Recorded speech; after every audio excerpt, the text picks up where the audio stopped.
Bienvenue sur notre chaîne. Nous sommes un studio de doublage et ce soir nous allons vous raconter quelque chose qui nous a laissé sans voix. Je me souviens exactement de ce que je faisais quand j'ai reçu ce message. J'étais assise par terre, dos contre le radiateur qui claquait comme d'habitude dans mon appartement de Strasbourg, les jambes croisées, une tasse de tisane froide posée à côté de moi parce que j'avais oublié de la boire. Je venais de rentrer depuis 3 semaines. 3 semaines après 8 ans. Et j'essayais encore de comprendre comment on redevient civil quand on a passé la moitié de sa vie à apprendre à ne pas l'être. Mon téléphone a vibré. J'ai regardé l'écran sans me presser. C'était mon père. J'aurais dû sentir quelque chose avant même de lire. Une espèce d'instinct. Mais non. J'ai ouvert le message comme on ouvre une lettre ordinaire. Sans méfiance. Sans armure. Cette année, on fête Noël entre nous. Ce sera plus simple pour tout le monde. Ne te déplace pas. Voilà, c'était tout. Pas de point d'interrogation, pas de comment tu vas, pas de on pense à toi. Juste cette phrase froide, posée là comme si elle n'avait aucun poids, comme si je n'en avais aucun non plus. Je me rappelle que j'ai relu 2 fois, puis une troisième. Puis j'ai posé le téléphone face contre le sol et j'ai regardé le plafond pendant ce qui m'a semblé être une heure entière. Dehors, il neigeait légèrement. Les lumières de Noël que j'avais accrochées à la fenêtre la semaine précédente clignotaient dans le silence. Je les avais achetées le soir même de mon retour. Stupidement optimiste. Je crois que j'avais pensé que les lumières allaient m'aider à me sentir quelque part. Mon nom, c'est Camille Renard. Et je vais vous raconter ce qui s'est passé ensuite. Parce que si vous pensez que cette histoire finit avec moi qui pleure sur ce sol froid de Strasbourg, vous avez tout faux. Il faut que je vous explique qui est mon père avant d'aller plus loin. Parce que sinon, vous ne comprendrez pas pourquoi ce message m'a autant touchée et en même temps pourquoi ça ne m'a pas du tout surprise. Mon père s'appelle Bernard Renard. Il a 62 ans. Il a travaillé toute sa vie dans une entreprise de menuiserie à côté de Lyon. Et il aime 2 choses dans la vie, sa maison et son image. Dans cet ordre. Ma mère, Sylvie, elle est là depuis toujours. Mais elle est là comme un meuble qu'on ne remarque plus. Elle tourne autour de lui, anticipe ses silences, rembobine ses colères avant qu'elles éclatent. C'est épuisant à regarder. Ça l'a toujours été. Mon frère Mathieu a 2 ans de plus que moi. Il a fait exactement ce que mon père voulait. Comptabilité, femme stable, maison dans la banlieue de Lyon à 20 minutes de chez eux, dîner du dimanche, vacances en famille.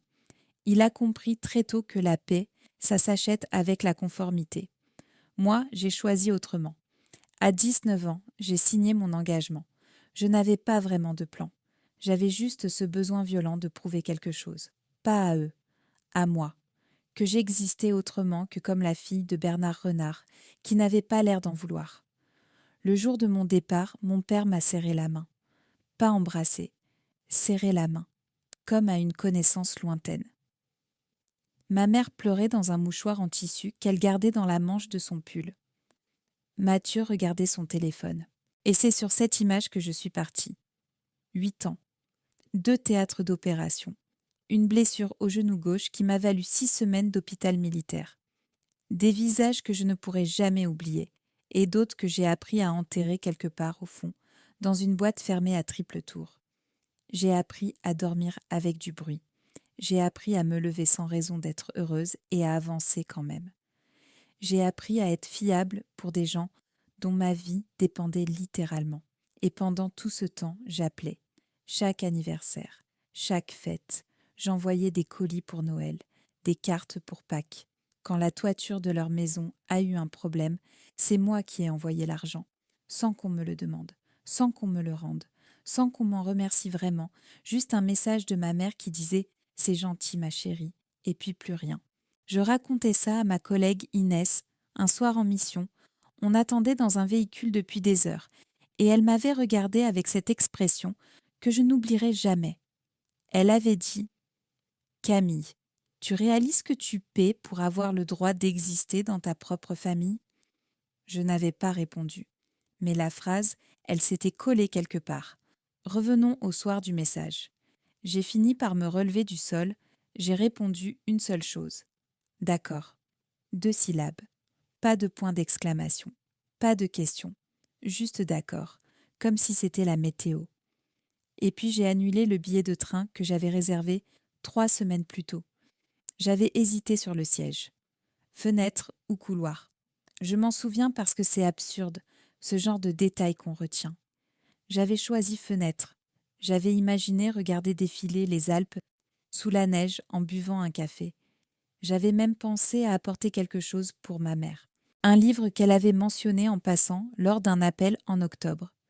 J'ai fermé l'onglet du billet. J'ai ouvert une bouteille de Bordeaux que j'avais achetée pour fêter mon retour. Et je me suis servie seule, debout dans ma cuisine, face à la fenêtre et aux lumières clignotantes. Ce soir-là, j'ai pas pleuré. Et ça m'a étonnée, parce que j'avais pleuré dans des conditions bien plus dures. J'avais pleuré en apprenant des morts, j'avais pleuré de douleur dans un lit d'hôpital, mais ce soir-là, rien. Juste ce calme bizarre, un peu étrange, un peu inquiétant, comme quand une tempête s'arrête trop vite. 5 jours plus tard, j'ai reçu 10 appels manqués en 2 heures. 4 de ma mère, 3 de mon frère, 2 de mon père, ce qui était déjà en soi exceptionnel, parce qu'il n'appelait jamais en premier, et un d'un numéro que je ne reconnaissais pas, qui s'est avéré être un cabinet juridique à Lyon. Ce dernier appel, voilà ce qui m'a fait m'asseoir lentement sur le bord de mon lit, avec cette sensation que quelque chose avait changé, que la mécanique s'était mise en route, que ce que j'avais fait 5 jours plus tôt n'était plus seulement une décision personnelle, c'était devenu réel pour eux. Je vais vous expliquer ce que j'avais fait. Mais pour ça, il faut que je vous emmène 6 ans en arrière. J'avais 25 ans. J'étais en permission, 2 semaines à peine, épuisée, le genou encore douloureux depuis l'opération. Mon père m'avait demandé de passer à Lyon. J'avais cru que c'était pour me voir. Naïve. Il avait besoin que je cosigne un rachat de crédit immobilier sur leur maison. Son dossier bancaire était trop fragile seul. Ma situation militaire, mon salaire stable, ma totale absence de dette, j'étais exactement ce dont il avait besoin sur le papier. Il m'avait expliqué ça à table, rapidement, entre 2 bouchées, comme si c'était une formalité administrative. C'est juste pour la forme, le banquier a besoin d'une 2e signature, ça ne change rien pour toi. Ma mère avait hoché la tête. Mon frère regardait ailleurs. J'avais signé, sans lire, parce que j'étais fatiguée, parce que j'avais 25 ans et que j'espérais encore que rendre nos services suffirait pour qu'il me regarde différemment, pour qu'il dise quelque chose, n'importe quoi qui ressemble à de la fierté. Il n'avait rien dit. J'étais repartie 2 jours plus tard et j'avais complètement oublié cette histoire de signature, jusqu'à ce soir de décembre, après le message, après le Bordeaux, quand je me suis mise à fouiller dans mes vieux fichiers par pure agitation. Je cherchais quelque chose à faire avec mes mains, avec ma tête, et je suis tombée sur ce document numérique, archivé automatiquement, un contrat de cosignature avec les 2 noms, le mien, le sien. Je l'ai ouvert sans y croire, et j'ai commencé à lire, vraiment lire cette fois. Il y avait une clause que je n'avais pas vue à 25 ans, que mon père n'avait certainement pas lue non plus, ou s'il l'avait lue, il avait parié que ça ne compterait jamais. En cas de défaillance de paiement ou de transfert volontaire de droit, le cosignataire principal acquiert une participation majoritaire sur le bien jusqu'au terme du contrat de prêt. Participation majoritaire. 51%. Moi. J'ai refermé l'écran d'ordinateur. J'ai regardé mes mains. Puis j'ai rouvert le document. La maison de Bernard Renard, la maison dont il était si fier, la maison où j'avais grandi en essayant d'être assez bien, la maison où il m'avait dit de ne pas venir pour Noël, cette maison était majoritairement à moi depuis 6 ans sans que personne le sache. Je ne sais pas exactement ce que j'ai ressenti à ce moment-là. Ce n'était pas de la joie, ce n'était pas de la colère non plus. C'était quelque chose de plus étrange, quelque chose qui ressemblait à une évidence. Comme si la vie venait de me rendre quelque chose qu'on m'avait pris sans me le dire. Le lendemain matin, j'ai appelé une avocate spécialisée en droit immobilier. Une femme que j'avais rencontrée lors d'un séminaire organisé par l'armée pour la reconversion des militaires. Elle s'appelait Nadia. Efficace, directe, sans fioritures. Je lui ai posé la question de façon théorique. Elle a pris une seconde. Puis elle a dit « J'ai demandé, même si ce propriétaire principal est son père ?» Silence. Puis « La loi ne fait pas de distinction familiale sur ce point. » Ce soir-là, j'ai écrit une lettre, pas longue, sobre, sans un mot de trop. Je notifiais formellement mon intention d'exercer mes droits de co-signataire majoritaire sur la propriété au nom de la famille Renard à Lyon. Toutes les communications devaient désormais passer par mon conseil juridique. J'envoyais cette lettre en recommandé avec accusé de réception. Je l'ai glissée dans l'enveloppe, je l'ai fermée, et je suis allée la déposer à la poste à 7 heures du matin, dans le froid de décembre, les mains dans les poches, la respiration formant de petits nuages blancs devant moi. Puis j'ai loué un chalet dans le Vercors pour 5 jours. Neige, silence, une cheminée et des livres que j'avais pas eu le temps de lire depuis des années. J'ai éteint mon téléphone. Quand je l'ai rallumé le 26 décembre, j'avais 10 appels manqués. Mon frère 2 fois, ma mère 4 fois, mon père 2 fois et un cabinet juridique lyonnais 2 fois. J'ai commencé par le plus simple. J'ai rappelé Nadia. Elle m'a dit que la famille avait contacté leur propre avocat, qu'il y avait eu une tentative de négociation informelle et qu'en cherchant un peu, elle avait découvert quelque chose que je n'avais pas encore vu. Mon père était en retard sur plusieurs mensualités du prêt. Ce n'était pas une petite irrégularité, c'était une accumulation depuis presque 1 an. Et il y avait autre chose. Les 2 chambres à l'étage, celles qui avaient été les nôtres, la mienne et celle de Mathieu, elles étaient occupées. 2 jeunes femmes, étudiantes, qui payaient un loyer en liquide. Mon père faisait de la sous-location non déclarée dans une propriété qui m'appartenait majoritairement. J'ai fermé les yeux une seconde. Il m'avait dit de ne pas venir pour Noël, dans ma maison, qu'il louait à des étrangères, sans me le dire, sans me demander. J'ai rappelé mon frère en premier. Il a décroché à la première sonnerie, ce qui m'a dit qu'il attendait.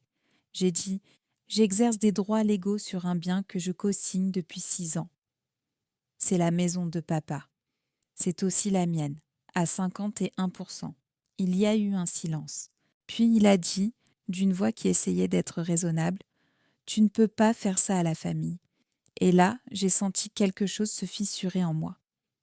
Pas de la tristesse, quelque chose de plus précis, de plus clair. J'ai dit « Mathieu, il m'a envoyé un message pour me dire de ne pas venir à Noël. Toi, tu n'as rien dit, maman non plus. Personne n'a décroché son téléphone pour dire que c'était une erreur. Personne n'a rappelé. Alors ne me parle pas de famille. » Il n'a pas répondu. J'ai raccroché doucement. Ma mère a appelé le lendemain matin. Sa voix était celle que je connais depuis l'enfance quand quelque chose ne va pas vraiment. Ce filet de voix qui tremble légèrement au bord. Elle a dit « J'ai pris une longue inspiration. » Puis j'ai dit « Elle a dit » silence. Elle a pleuré. Je l'ai laissé pleurer un moment. Parce que ses larmes étaient non réelles et que je n'étais pas en guerre contre elle. Mais être en guerre contre elle aurait été plus simple que la vérité, qui était qu'elle avait choisi depuis toujours de ne pas choisir. Et que ça aussi, ça avait un coût. L'avocat de mon père a essayé une approche plus formelle. Il m'a proposé un rachat de mes parts. J'ai demandé une estimation notariale officielle avant toute discussion. Il a accepté, ce qui m'a dit que la situation était plus fragile de leur côté, qu'ils ne voulaient le montrer. Pendant ce temps, j'avais engagé un gestionnaire immobilier, un homme qui s'appelait Sébastien, ancien sous-officier reconverti dans l'immobilier, quelqu'un à qui je faisais confiance. Il a fait une visite d'inspection de la maison début janvier. Ce qu'il a trouvé était pire que ce que j'avais imaginé. Des infiltrations dans la cave, des moisissures sous des fenêtres du rez-de-chaussée, des travaux de rénovation entamés dans le grenier et jamais terminés, sans permis, sans artisan déclaré. Et les 2 locataires à l'étage, présentes depuis presque 8 mois, sans bail écrit, sans déclaration, sans rien. Mon père avait laissé partir la maison pendant des années. Pas par manque d'argent forcément, par manque d'attention. Ou peut-être parce qu'il savait, quelque part, qu'il jouait avec quelque chose qui ne lui appartenait pas vraiment. Le 2 janvier, je suis allée à Lyon. Je n'avais pas annoncé ma venue à l'avance. J'avais simplement prévenu l'avocat et Sébastien. Nous nous sommes retrouvés devant la maison à 9 heures du matin. Le ciel était blanc, uniforme, ce genre de ciel d'hiver qui n'a pas de bord. J'avais mis mon manteau gris, mes boots noirs et autour du cou une écharpe bordeaux que m'avait offerte Inès avant qu'elle parte en mutation. Je n'avais pas mis mes anciens insignes. Ce n'était pas une démonstration militaire. C'était autre chose. Mon père a ouvert la porte. Il avait vieilli.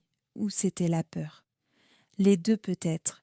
Il m'a regardé comme si je n'étais pas censée exister dans ce cadre de porte. Il a dit « Qu'est-ce que tu fais là ?» Pas un point d'interrogation dans sa voix. Juste de la stupeur et quelque chose derrière. Quelque chose que je n'avais jamais vu chez lui et qui ressemblait à de la peur. J'ai dit « Quote 23 ». Il a ouvert la bouche. Rien n'en est sorti pendant 2 secondes entières. Puis il a dit « Cette maison, c'est la mienne ». Et j'ai dit « Quote 25 ». Je suis entrée. Il n'a pas essayé de m'en empêcher. Sébastien et l'avocate sont entrés derrière moi. Ma mère était dans le couloir, les mains croisées devant elle. Elle m'a regardée avec des yeux qui disaient des dizaines de choses et n'en formulaient aucune. Mathieu était assis dans le salon. Il ne s'est pas levé. J'ai traversé la maison lentement. La cuisine où j'avais appris à faire la vaisselle à 7 ans, parce que mon père trouvait que c'était important.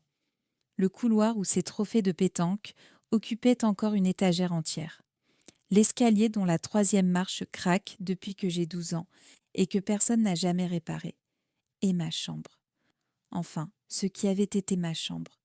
Il y avait une jeune femme que je n'avais jamais vue, avec ses affaires partout, une plante sur le bureau, des photos scotchées au mur. Elle m'a regardée avec une confusion totale. Je lui ai dit, poliment, que je n'étais pas là pour la déranger, qu'elle recevrait une communication officielle dans les jours suivants concernant la situation de son bail. Elle a hoché la tête sans comprendre. De retour au salon, mon père s'était assis, ce qui ne lui ressemblait pas. Il s'était toujours tenu debout dans les confrontations. Debout et plus haut que les autres. Il a dit, quote 26, et cette question, je l'avais préparée. J'y avais pensé dans le chalet du Vercors, devant la cheminée, avec mon café du matin. J'avais cherché la bonne réponse. Pas la réponse dramatique, pas la réponse vengeresse. La vraie. J'ai dit, quote 27. Il a froncé les sourcils, comme si la question était idiote, comme si la réponse était évidente. Il a dit, quote 28, quote 29. Silence. Cote 30. Il n'a pas répondu. Et dans ce silence, j'ai compris quelque chose que j'aurais peut-être dû comprendre depuis longtemps.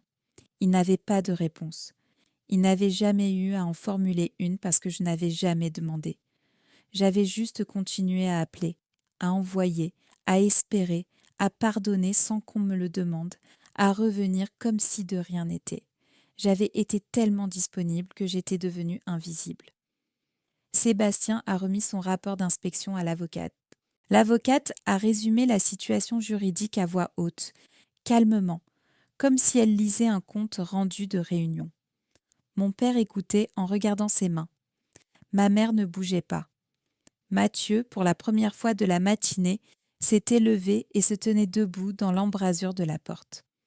À la fin, l'avocate a dit qu'un préavis formel serait envoyé concernant la régularisation de la situation, les locataires, les travaux non déclarés et les mensualités en retard. Mon père a levé les yeux vers moi. Il a dit, j'ai dit, je l'ai déjà fait. Je suis sortie. La neige avait commencé à tomber doucement sur le quartier. Les maisons d'à côté avaient encore leurs guirlandes de Noël aux fenêtres. Un enfant sur un vélo passait sur le trottoir d'en face. Dans la voiture, Sébastien m'a demandé comment j'allais. C'était une question simple, posée simplement. J'ai réfléchi une seconde avant de répondre. Je ne sais pas encore, mais je me sens droite. Il a hoché la tête. Il comprenait ce que ça voulait dire. Les semaines qui ont suivi ont été juridiques, administratives, lentes à leur manière. Mon père a fini par régler les mensualités en retard avec l'aide de Mathieu. Les locataires ont quitté les chambres. Les travaux non déclarés ont été signalés à la mairie et une proposition de rachat de mes parts a finalement été formulée, une vraie, avec estimation notariale, au prix du marché. J'ai accepté, pas parce que je n'avais plus le droit de refuser. J'aurais pu continuer, mais je ne voulais pas de cette maison. Je ne l'avais jamais voulu. Je voulais simplement qu'on me regarde, qu'on me compte, qu'on reconnaisse que j'existais dans cette histoire familiale autrement que comme une ligne de crédit silencieuse. Et ça, d'une façon tordue, compliquée, douloureuse, ça avait eu lieu. Avec l'argent du rachat, j'ai participé à la création d'une association à Strasbourg. Un lieu d'accueil pour les femmes militaires en transition, retour de mission, reconversion, ou simplement en recherche de quelque chose qui ressemble à un chez-soi. On l'a appelé autrement. Le nom était l'idée des Gines, qui est revenue de mutation juste à temps pour nous aider à ouvrir les portes. Mon père m'a envoyé un message en mars. Court, maladroit. Il disait que peut-être on pourrait se voir au printemps. Pas de désolé, pas d'explication. Juste cette phrase posée là, légèrement tremblante dans sa forme même. J'ai mis 3 jours à répondre. Puis j'ai écrit Quote 34. Honnêtement, je ne sais pas encore ce qui va se passer avec eux. Je ne sais pas si on va un jour trouver une façon de se parler qui ne soit pas faite de silence, qui coûte trop cher. Je ne sais pas si mon père est capable de dire ce que j'aurais eu besoin d'entendre. Peut-être que non. Peut-être que certaines choses ne se réparent pas entièrement. Mais voilà ce que je sais. Ce soir de décembre, par terre dans mon appartement, avec ce message qui clignotait sur mon écran et mes lumières de Noël qui oscillaient dans le noir, j'aurais pu répondre autrement. J'aurais pu appeler ma mère en pleurant. J'aurais pu prendre le train, quand même, et me pointer à leur porte comme si rien ne s'était passé. Comme je l'avais fait des dizaines de fois avant. Avaler, sourire, recommencer. Mais je ne l'ai pas fait. Et c'est ce soir-là, je crois, que quelque chose a vraiment changé. Pas la loi, pas le contrat, pas les signatures. Quelque chose en moi. Maintenant, il y a presque 1 an de tout ça. Je vis toujours à Strasbourg. J'ai commencé une formation en gestion de projet. L'association tourne. Inès est devenue une amie que je n'aurais peut-être jamais eu le temps d'avoir avant. Et à Noël dernier, le vrai, le mien, je l'ai passé avec 6 femmes que je connaissais à peine 2 mois avant. On a cuisiné un repas trop grand pour notre cuisine trop petite. On arrive fort et mal à propos. Et à un moment, quelqu'un a proposé qu'on dise chacune une chose pour laquelle on était reconnaissante. Quand c'était mon tour, j'ai réfléchi et j'ai dit d'avoir arrêté d'attendre la permission d'exister. Personne n'a posé de questions. Elles comprenaient toutes.